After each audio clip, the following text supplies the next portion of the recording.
Hello everyone, welcome back to my new videos. বন্ধুরা সবাই কেমন আছেন? আলহামদুলিল্লাহ, আল্লাহর অশেষ রহমতে, আপনাদের দোয়ায় এবং ভালোবাসায় আমিও ভালো আছি। আজকে এখানে আরিয়ানার জন্য আমি নিজের হাতে 10 মাসে বার্থডের জন্য কেক বানাচ্ছি। ভ্যানিলা ফ্লেভার দিচ্ছি, এখানে 1 চামচ দিচ্ছি। আমি আর কখনোই কেক বানাই না, বাট আজকে ট্রাই করতেছি আরিয়ানার জন্য।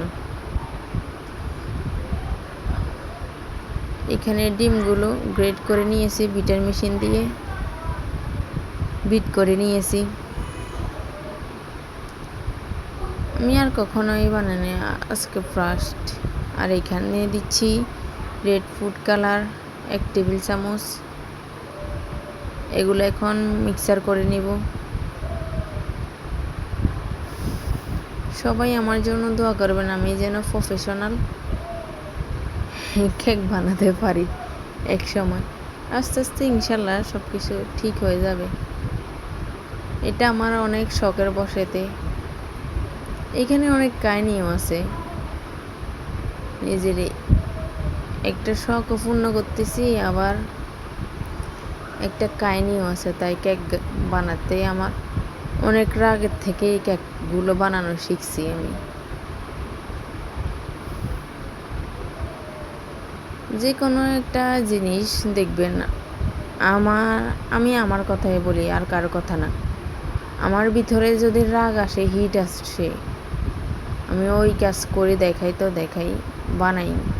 ওই কাজ করবো মানে আমার রাগ উঠছে, ওই কাজ করিয়ে দেখাম।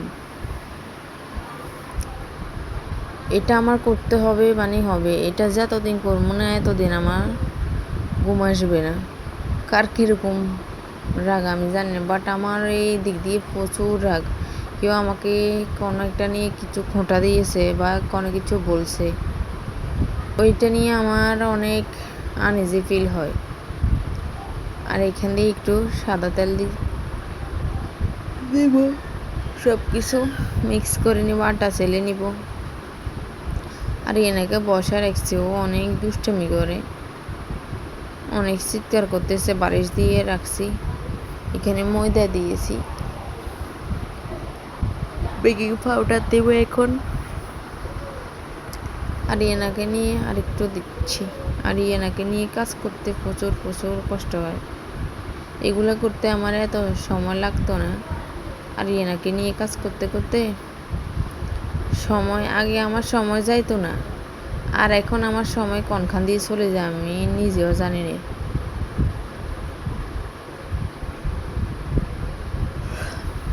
এরকম একটা মেয়ে চাইছিলাম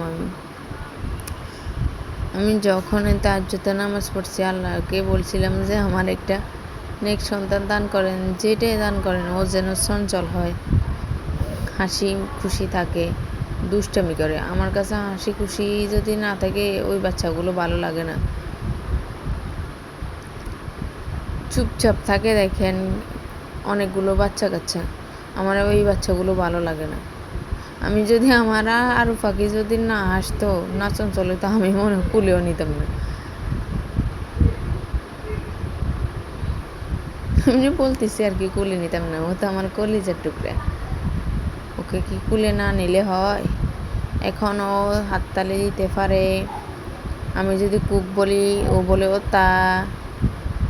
দাদাকে ডাকে, বাবাকে ডাকে, মামাকে ডাকে, নানাকে ডাকছে 3 দিন মনে হয়, মামাকে ডাকছে 2 দিন, এমনি দাদাকে আর বাবাকে সবাই ডাকবে।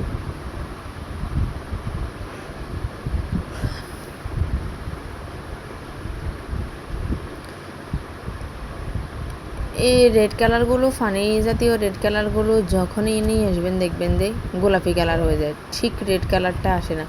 পাউডার জাতীয় একটি রেড কালার আছে, আমি এবার ওইটা নিয়ে আসবো। ওইটাতে ঠিক মতো রেড কালার আসে। এই রেড কালারটা দিলে কীরকম জানি কালার হয়, গোলাপি কালারে। এত বিরক্তিকর। যত গাঢ় করিয়ে দেবেন, যত রং ডালবেন, অতিরিক্ত বেশি দিলে তো তিতা হয়ে যায়।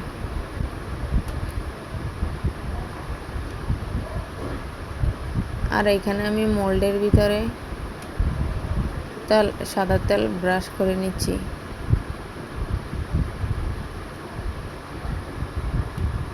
আমরা ঘরে খাওয়ার জন্য আরেকটা কেক বানিয়েছিলাম, ওইটা হয়নি, ফ্রিজে রেখে দিয়েছিলাম তো আটাইগুলো আগের দিন। আমরা কাঁঠাল দিয়ে তেলের পিঠা বানাইছিলাম, ওইগুলা দিয়ে মনে করছিলাম বানাবো। ওরে দেখি যে পরে যেগুলাতে ঠান্ডা হয়ে আসছিল, আধা ঘন্টা আগে নামাইছিলাম ফ্রিজ থেকে, তাও ঠান্ডা ছিল। কেক বানানো দিচ্ছিলাম, ওর পরে দেখি হয় নাই। কি এক আজব! আমার দেখি আপনাদেরকে যদি দেখে দাও, আমি আর আমার শাশুড়ি আম্মু খাইছিলাম একটা একটা করে, এরকম পুড়ে গেছে নিচে দিয়ে, উপর দিয়ে কাঁচা, উপর দিয়ে হতেছিল না। তারপরে যাই অনেক কাঁচা ছিল।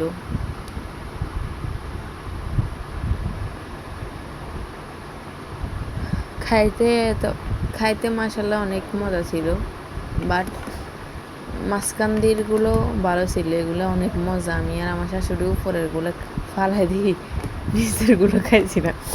আমারে অনেক দুষ্টামি করে বলতে, কি রে তুই কেক বানাইছ না, এটা কি বানাইছ, এটা এরকম কে?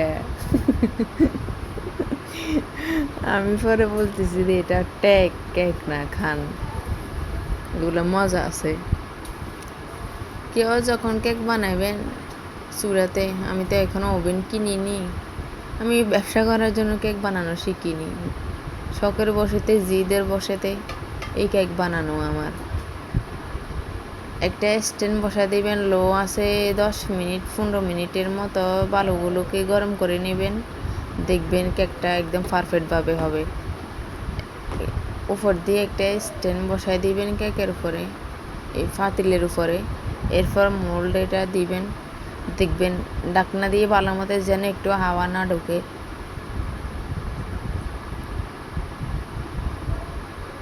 এইরকম করে লাগাই দিবেন, দেখবেন আমি যেভাবে দিছি এইভাবে। মাশাল্লাহ দেখেন আমার কেকটা পারফেক্টভাবে হয়েছে। একটু বুদবুদ হয়ে আছে, এগুলাকে জাকা দেওয়ার পরে একটু বুদবুদ হয়ে আছে।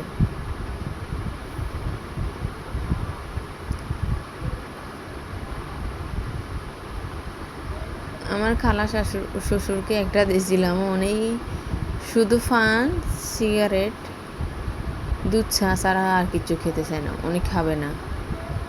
কেক এক পিস দিছি, উনি খাবে না, একটু মুখে নেয়নি। পাউরুটি দিছি এক পিস, সামান্য সামান্য একটু শুধু গালে দিয়েছে, মুখে দিছে। সিডি উনি শুধু চা, পান, সিগারেট এগুলো খাবে। দুবাই থেকে অনেকগুলো সিগারেট নিয়ে আসছে, ওইগুলো শেষ, আরও দেশ থেকে আরও অনেকগুলো কিনছি। আমি বলতেছি যে আঙ্কেল, আপনার বুকের ব্যথা কোত্থেকে যাইব? আপনি যদি সিগারেট খানা না ছাড়েন, বুকে ব্যথা তো একটুও যাবে না। বুকে ব্যথা কি আপনার এমনি এমনি যাইব? ডাক্তার দেখালে অত লাভ হবে না সিগারেট যদি আপনি না ছাড়েন।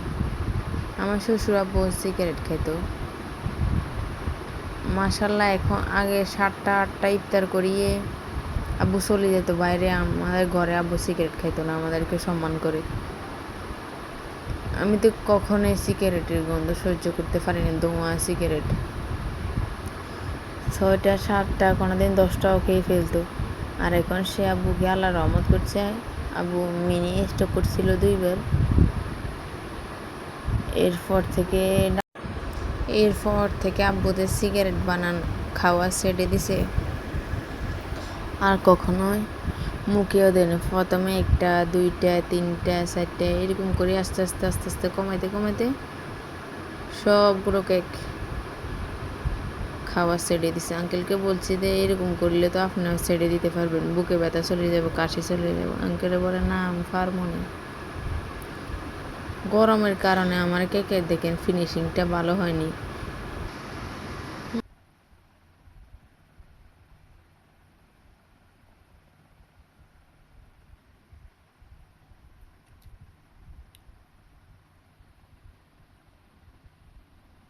এটা কালকে বানাই রাখছিলাম রাত্রে, সময় পাইনি তো, তাই পিকচার তুলতে পারি না।